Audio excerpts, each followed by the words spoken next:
Hey, hi. First of all, I'm here to dispel some rumours I've heard knocking around about me and my sister not being real or a figment of my dad's imagination. It's fake news. We're here and we're actually here from church, live from church. So, welcome everyone. And especially welcome to any newcomers, so people who are here for the first time. We would love to get to know you a bit better, so please go to our website, woodlandsmetro.church/welcome to fill in a welcome card so we can get to know you a bit more personally. Okay, in terms of our service tonight, we are going to last around 60 minutes, and we're starting off by continuing our discussion on race. Then we'll be going into a time of worship with Amber and my mum. And then after that, we're having the word brought to us by Matt on the topic, Dude, where's my future? Which is the third part of our series, Firm Foundations. Then we're going to be heading back into worship, and I'm going to be coming back to wrap up the whole service for you. So I really hope you enjoy it, and over to Sam. Hey, I'm Sam, and we just wanted to take a bit of time again today to carry on a discussion about racism in Bristol. Now, we've looked at some of the issue at the moment and how we're responding in this moment. We've also been looking at the history of racism in our city and the fact that when the forces of evil are so strong, it's the gospel that changes things. And so now this week we want to look on, and we're going to interview just on this Zoom call here with a few guys who are working in different spheres in our city. So we've got Hannah from education and Ewan from the police, and we're going to ask, how can we be forces for good in fighting racism in these different spheres? How can we use these positions that we all find ourselves in daily life to be forces for good, to bring God's kingdom here in Bristol? So we're going to dial these guys up and hear what they have to say. Well, hey Ewan, nice to see you. Hi Sam, you all right? Yeah, good, thank you, good. Hey Hannah. Hi there. Sorry. I was like, where's my audio? Why do you think it's important that as a Christian that you're in the force on the kind of within the established authorities as well as the people that are outrightly protesting? Yeah, I mean, the police is being in the police. It's a really, really varied role. A lot of people think it's all about arresting people and enforcing things and giving people speeding tickets. But really, the majority of our role these days is not that. We do a lot of safeguarding of vulnerable people. We do deal with a lot of mental health stuff. Obviously, the mental health services aren't 24 hours like us. So we have to deal with a lot of the cracks in the system. I guess that's part of the reason that I wanted to join, help make a difference. We, have a lot of cooperation with, say, modern slavery charities and other agencies which you wouldn't expect. Change, especially when it comes to injustices such as racism, comes through seeing God's kingdom come, through seeing individual Christians as playing their role in changing things in the different spheres that they're working in. For you, what does it look like to say, I'm a Christian working, trying to keep law and order, and I want to fight back against injustice, against racism? What does it look like for you to be an agent of change in that place where you're working? I think it's always important to think about things rather than become apathetic. I haven't come across any overtly racist colleagues, for example, in my experience, but I think people always can form those more subtle views, which, if you don't challenge in your own internal monologue, I guess, can cause you to build up maybe false stereotypes or things over time which you don't even necessarily realise yourself are there. Yeah. So I think on an individual level, that's definitely what you can do. Tell me, what does your faith, how does it compel you to fight for justice in that area, in education, especially around things like racism and things like that? I have children who have had just so many hurdles in their lives. And like for us in education in particular, we have to address curriculum. We have to address implicit biases. We have to address policy, funding, resources, all these different factors, social exclusion. And if we're not tackling those things, then we're never going to get equality, let alone equity. And that is my goal, is that we're really promoting equity, because these children are the future generation and we're failing massively. And it's also about educating white children and making sure that they understand their role in all of this. And I've had to address hate crimes in the past 2 weeks, and it's been like, okay, we are going to have a hands-on approach. We are not going to go, oh, this is uncomfortable, this is not fun. But at the end of the day, that's not what we're called to. And so that's really important for me in particular. That's great. And thanks so much for that. And I guess I want to follow on with that by saying you've outlined some stuff there that you think could change. We're all about seeing God's kingdom come here in Bristol, seeing what it looks like for us as individuals and as a community to bring God's kingdom into every sphere of life in Bristol. What do you think it would look like for you? What is the dream of what God's kingdom coming in the education world? What does that look like? We need to be making sure that we're getting uncomfortable, and especially in the education system. I mean, I've had coworkers that like say things to me in the staff room in passing where I'm like, oh, this is so not okay. And I have a choice to be silent and complicit. And that's a choice I don't want to make. I don't want to do that. And I really want to make sure that we're reflecting heaven, that we are embracing everyone, that we understand that God does not have favorites, that God does not base someone more adequate for a position based on the color of their skin. I want to see more people in the educational field who resemble and look like our children, because there are, I think, 1,346 teachers in Bristol, and 26 of them, only 26 of them are Black. Yeah. That is a massive problem. I don't want to live with that. I don't want to live on the fact that I sat on the sidelines and I didn't, make a stand for the covert and overt racism that's happening in education. That's amazing. That's really inspiring. And I think that's a huge call to all of us to say, can we make the sphere that we're in look more like heaven? Can we bring God's kingdom there? So thanks so much, Hannah, for inspiring us, getting us fired up. Thanks, Sam. Well, thank you, Ewan. It's great to know that that in Bristol that there are people in all of our institutions who are working to see God's kingdom come, to see injustices fought, and we're so delighted that you're on that front line with us. So thank you so much for all that you're doing for our city. Hi, we're now going to head into a time of worship where we're going to sing, lift up the name of Jesus together, and the words are going to come up on the screen for you so you can join in.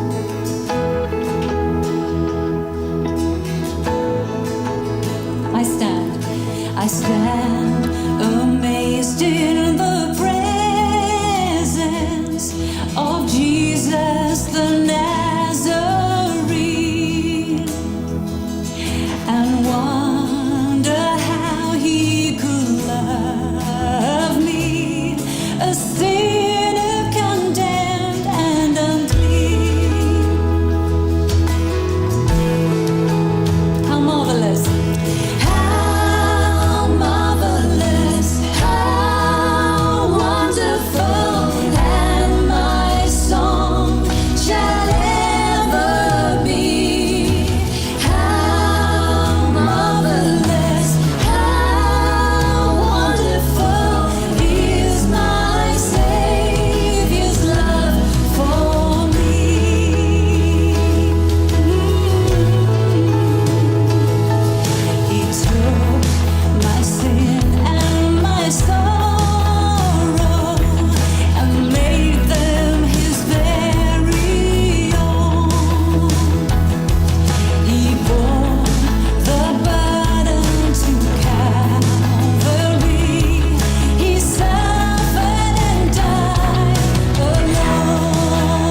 ransomed in glory, his face I at last shall see. 'Twill be my joy through the ages to sing of his love for me.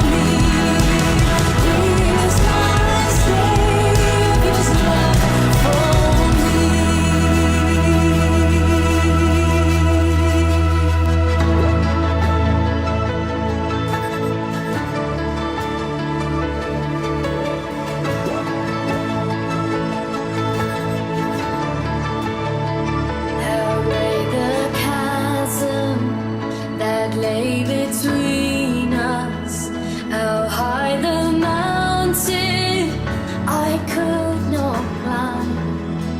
In desperation, I turned to heaven and spoke your name into the night.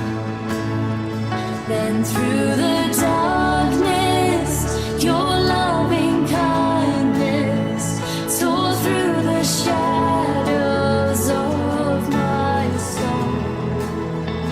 The work is finished, the end is written. Jesus Christ, my living hope. Who could imagine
Okay, so I'm here in the crypt at Woodlands, which, if you're not familiar with this place, this is the mothership church that Metro came out of, and I've got an audience of Gennadus here who have stayed 2 meters away from me at all times.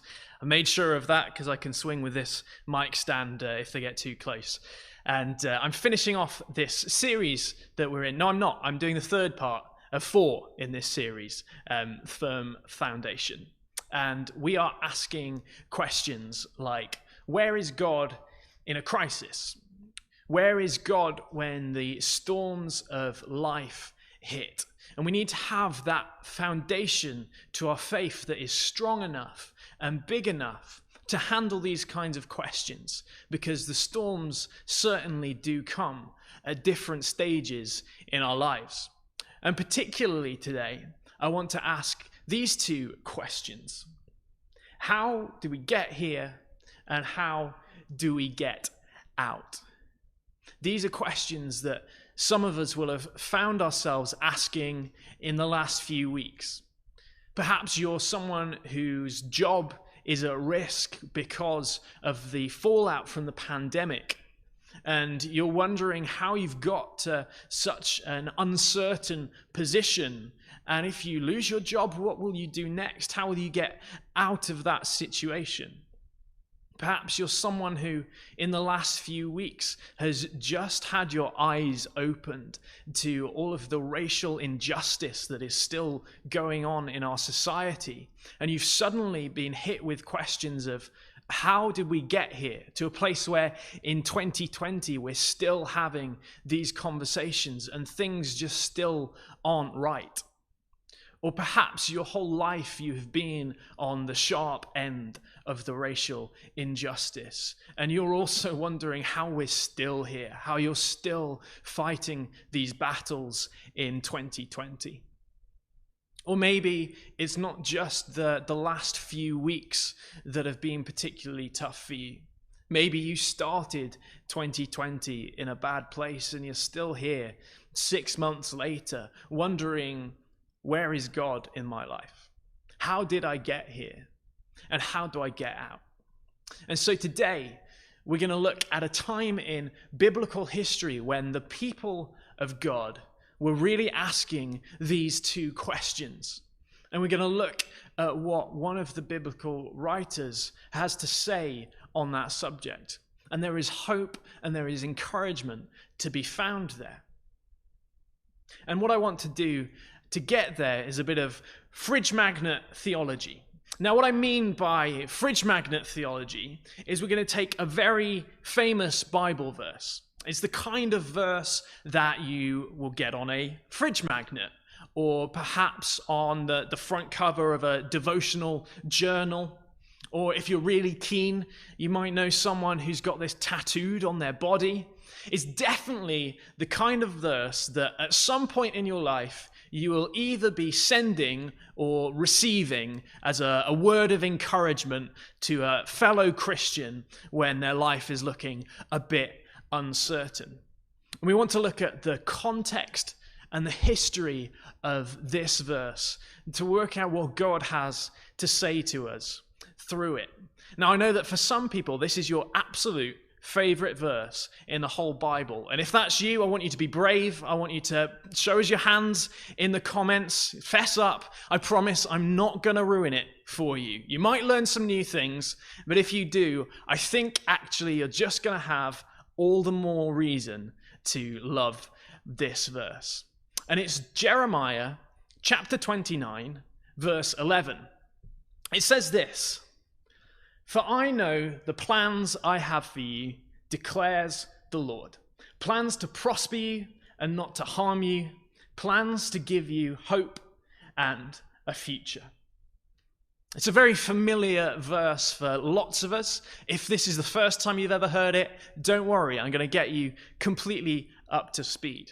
But whether this is the first or the 1,000th time that you are hearing this verse, we should approach a verse like this with a really important question.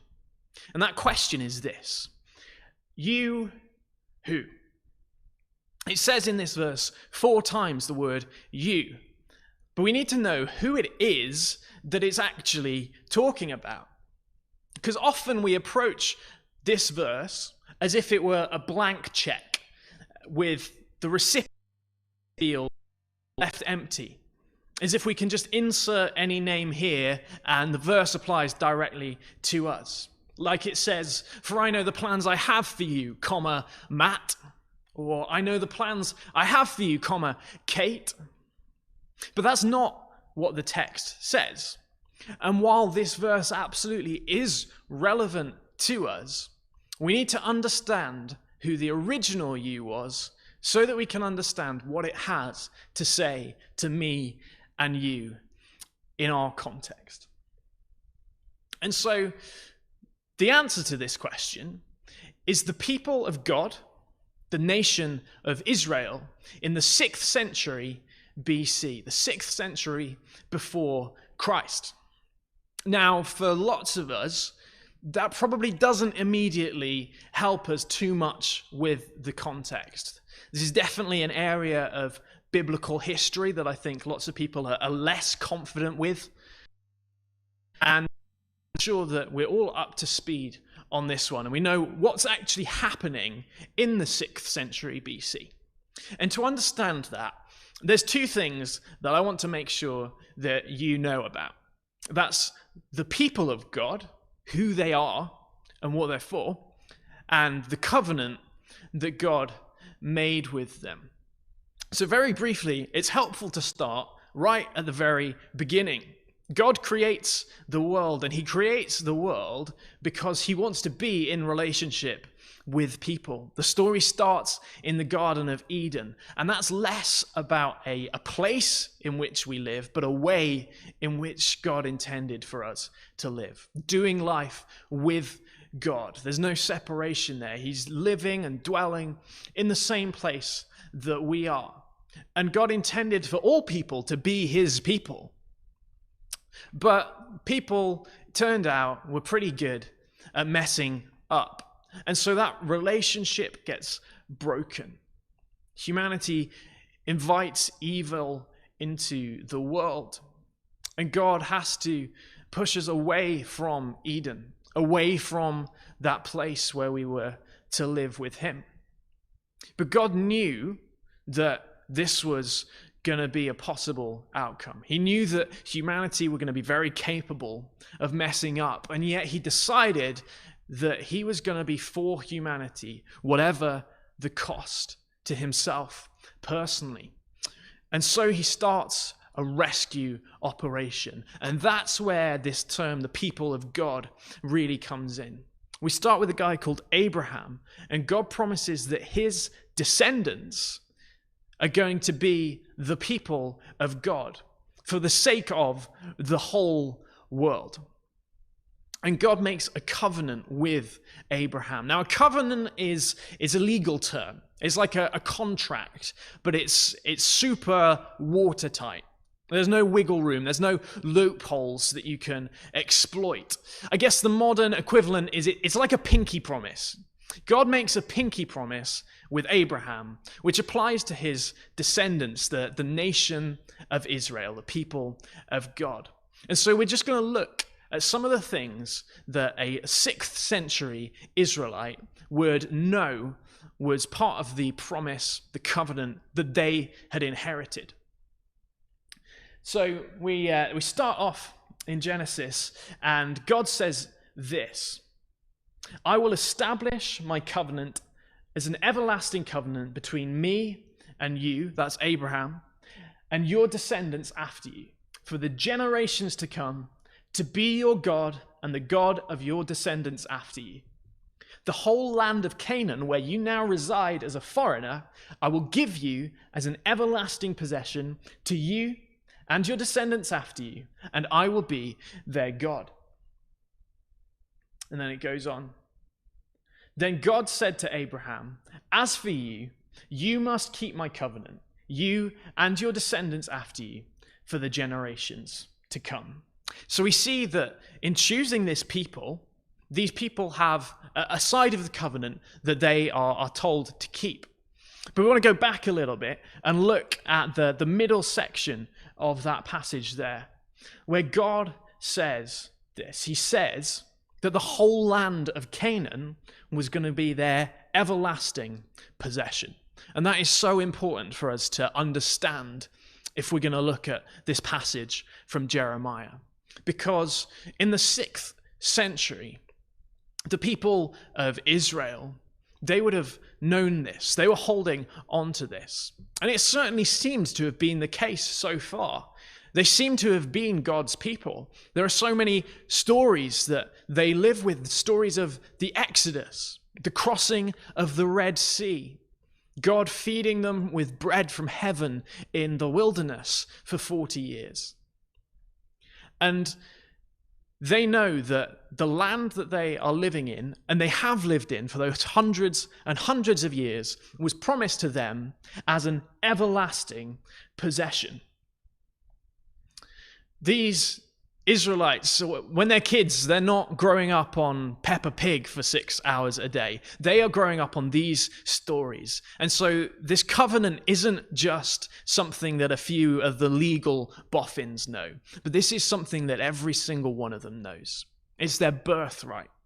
It's in their blood. It's their DNA. And so it's hard for us to imagine the profound distress and disorientation that comes with one of the defining events of the Bible in 586 BC. It's an event called the exile, and that's the immediate context of the Jeremiah verse. A superpower had risen up called the Babylonian Empire, and they swept through the promised land, and they destroyed the city of the people of God, the capital city, Jerusalem. They tore it down. They tore down the temple, and they carted off the people in chains to their land. This land that the Israelites had been promised was theirs as an everlasting possession. They were suddenly torn away from, taken away from in chains. And so we see that these questions that we started off with at the start of today, how do we get here and how did we get out, are the questions of an exile. They want to know, how did we get into this position if the God of the universe is meant to be on our side? Didn't we have a covenant? Didn't he make a promise? Wasn't that land meant to be ours forever? How have we ended up here? Has God abandoned us? Has he forgotten us? Does he not care? The Babylonian Empire, they have their own god. He's called Marduk. So perhaps Marduk has defeated our God or something like that. How did we get here? And Jeremiah, what he is doing, where this verse comes, is it's in the middle of a letter that he is writing to the exiles to answer these very questions. We have an answer to this first question, how did we get here, in the very first line of his letter. So Jeremiah is writing as a prophet, as someone who God has given a message to, and he is to spread that message to the rest of the people of Israel. And in the first line of his letter, it says this: "This is what the Lord Almighty, the God of Israel, says to all those I carried into exile from Jerusalem to Babylon." Now, to us, this can be a real blink and you miss it sort of thing. You might be wondering, well, where's the answer to how we got here in there? But for one of the exiles, for someone who was searching for the answer to this as if their life depended on it, they were never going to miss this. Let me show you. What God says is, "I, the God of Israel, carried you into exile." That's how they got there. It's not that God had abandoned them. It's not that Babylon did this and that wasn't what God was planning. In fact, God says, I was the one who commissioned Babylon to do this. The chains that you were led from the promised land in, I put your name on those chains. And so the answer to our question, it turns out, leads to 1,000 other questions. Why has God done that? We had this covenant, we had this promise. Why would God be the one to take us from the land that he promised to us? Why would he inflict this suffering upon us? And there are so many places in the Bible that we could turn to with those questions.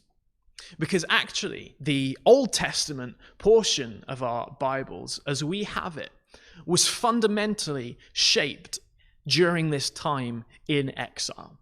It was shaped by people who were asking these questions. And there are many prophets like Jeremiah who speak into this. But I just want to look at a little summary that comes early in the story. It's a thing that's said during the story of Abraham as well. And we remember that in that first passage that we looked at in Genesis, the first time we looked at the covenant with Abraham, God said that you, the people of Israel, have to keep the covenant.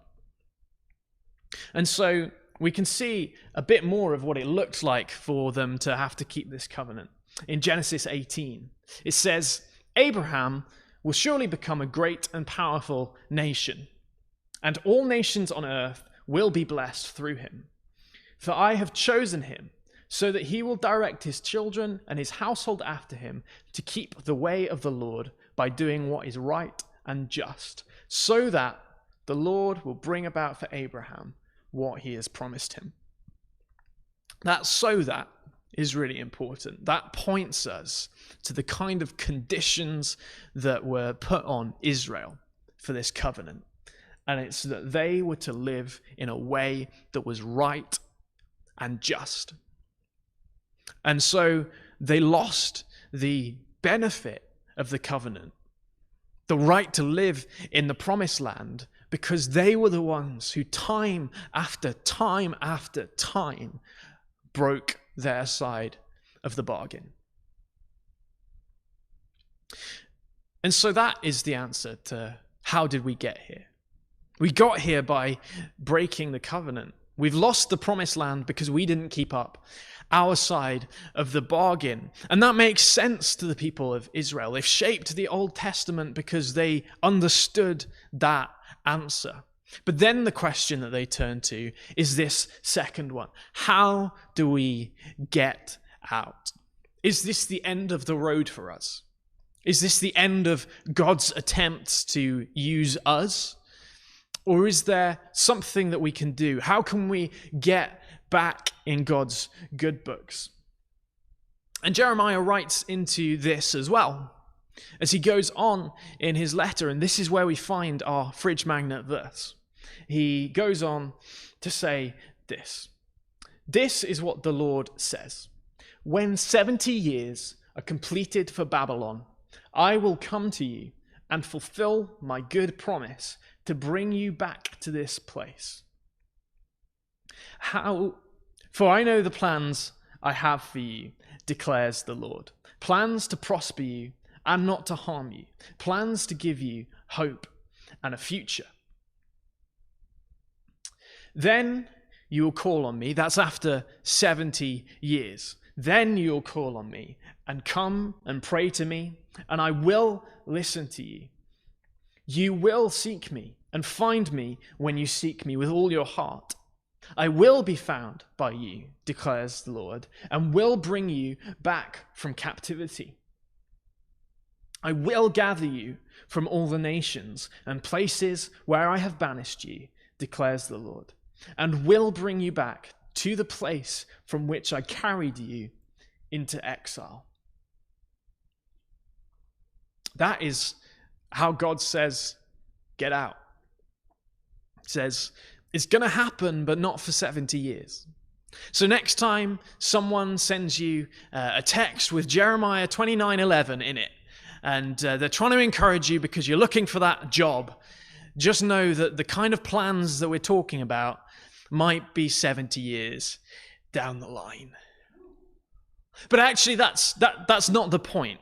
Like I said, I'm not here to take all the encouragement out of what Jeremiah says. We've just got to understand what he was saying to the exiles. This is good news to them, because what he's saying is, even though you have broken the covenant over and over again, even though things have got so bad that God has kicked you out of the land that he gave you as an everlasting possession, he has promised that he is going to bring you back. He is going to bring an end to this exile. And that's what it means for the original exiles. So then we wonder, well, what does this have to do with us? What does this verse, what does Jeremiah have to say to us in 2020 in Bristol or wherever you may be? And the answer is exactly the same thing. It's that God promises he will bring an end to our exile. Now, hold up. We might need to backtrack there, because I know some of you right now are thinking, I'm not an exile. I've never been exiled from anywhere. Like, my mum used to banish me to my bedroom every now and again, but I've come back from that exile, and now I've got my own place. But that's not what I'm talking about. And in fact, you really are an exile. A couple of the New Testament writers say this. Peter, in his letters, he writes it to people as if they're in exile. And he finishes one of his letters by basically saying, the other exiles in Babylon say hi. But by the time he's writing that letter, Babylon hasn't existed for hundreds of years. The writer of Hebrews plays on the same kind of theme. So they certainly think that we are exiles. They certainly think that we have an exile experience. And they're absolutely right. And let me show you why this is. So the story that I've just told you, that I've given you the context of today, is the people of Israel living in the Promised Land. And they get exiled from the Promised Land, and they end up in Babylon. Now, what we do find is after 70 years, they do get to return from exile. And so we wonder, what is it that allows that to happen? What changes? Who is responsible for it? And there are a couple of answers that you could give. You could say the Persian Empire. So basically Babylon lasts for a while, but 70 years later, a new superpower comes along. Persia, they're bigger and badder, and they destroy Babylon. But then the ruler of Persia says to the Israelite exiles, go home. I don't want you in our cities. It's fine. You can go home. You can go back to your land, rebuild your temple, worship your God. That's fine. Or you could say that maybe it's Ezra and Nehemiah. They're two characters in the Bible, and their story is that they were part of leading the people back to the Promised Land. But the accounts that they give us, it very much seems that the people, even when they got back to the Promised Land, still felt like they were exiles. They were just exiles in their homeland. And it's not until hundreds of years later that changes. For those hundreds of years, they're still under the thumb of Persia, and then later on the military occupation of the Roman Empire. They're never really free. They're never really self-governing again. God's presence never dwells in the temple. They say they rebuild the temple and they wept because it just wasn't as good. But it starts to change when Jesus comes on the scene. And one of the first parables that Jesus tells is the parable of the sower. And he uses this deeply coded, veiled language so as not to alert the authorities. But the claim he makes is essentially that he is sowing the exiles back into the promised land. Jesus starts his ministry early on by saying, I am bringing an end to this exile and returning the people to the promised land. So what does this have to do with us? Well, that's not the only exile that Jesus said he was bringing to an end. We started the story in Eden. And the people with this life with God, that's what God created us for. And I said how because of the failings of humankind, we were banished from Eden. We were exiled from Eden. And the most remarkable thing is that just before the rescue operation starts, in the same chapter that Abraham comes onto the scene, Genesis chapter 11, we see that the place that humankind has ended up is in Babylon. It's the story of the Tower of Babel. And that is a symbol of things just getting as bad as they get.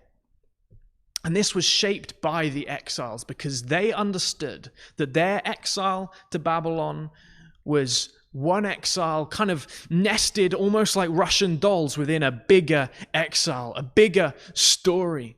The story that all of humankind is in exile. And Jesus says, I am bringing an end to that exile. That exile affects me and it affects you. And he says, I'm ending this and I am bringing you back to Eden, back to life with God. He paves the way for us to return from exile with his body, with his death and his resurrection. We are exiles. That is why we experience suffering and pain. That is why we experience pandemics. That is why people oppress each other. That is why there is grief. It's because those are the kinds of things that you experience in exile, and exile is the human condition. But Jesus puts an end to it. Jesus calls us to be exiles no more, and he makes a way for that to happen. He makes a way for life with God, for that return to Eden. And so that is what we are to take from Jeremiah. It is that God is bringing an end to our exile. He is bringing an end to our pain and our suffering and our crying and our tears. He has made sure that we have a hope and a future.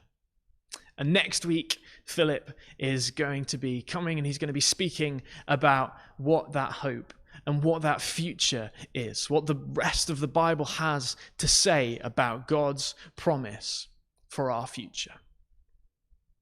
But for now, I just want to take some time to pray. And I think that maybe for some people, this is the first time anyone has ever explained your condition to you in such a way that makes sense. You intuitively sense that this is right, that you are experiencing the experience of an exile in your own homeland, that the human condition is certainly that. But the news for you is that Jesus is calling you home.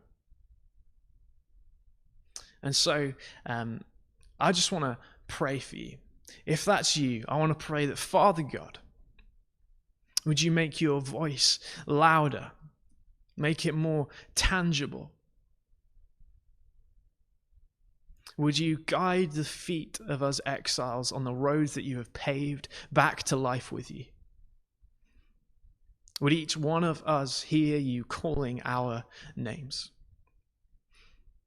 Would we know that it is true, that we can say, for I know the plans that I have for you, Matt, or whatever your name is. It's true that we can say that. And God's plan is that we would return from exile to him. God, we thank you that this is made possible by your grace. and by your love. And would you plant this truth in our hearts and water it with your Spirit? Amen. We're going to return now to a bit more worship with Kate and with Amber.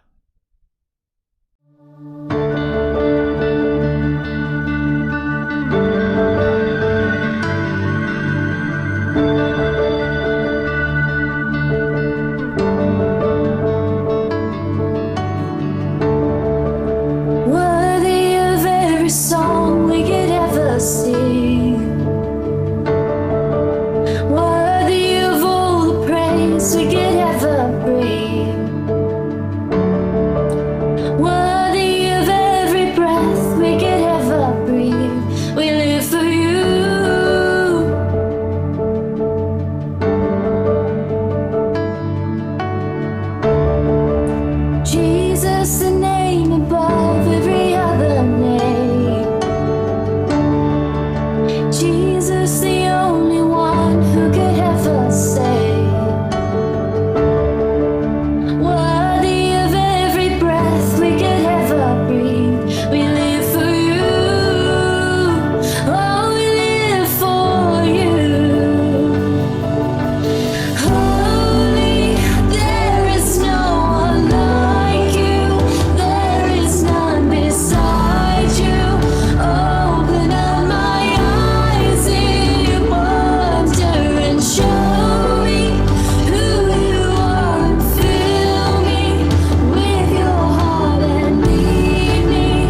Dear Lord, thank you for your word tonight, and thank you that you have plans for our lives. I want to pray that your kingdom will come on earth and that your plans will be fulfilled for our lives. In Jesus' name, amen. Okay, thank you, Matt, so much for your excellent message. And on that topic, if there are any people who are feeling like they're exiles at the moment, or indeed if you have any prayer requests about anything, please do direct message the Metro's Facebook page. We would really love to chat with you and pray for you. That's actually the formal end of our service this week. So thanks so much for joining. Have an amazing week, and we'll see you next Sunday.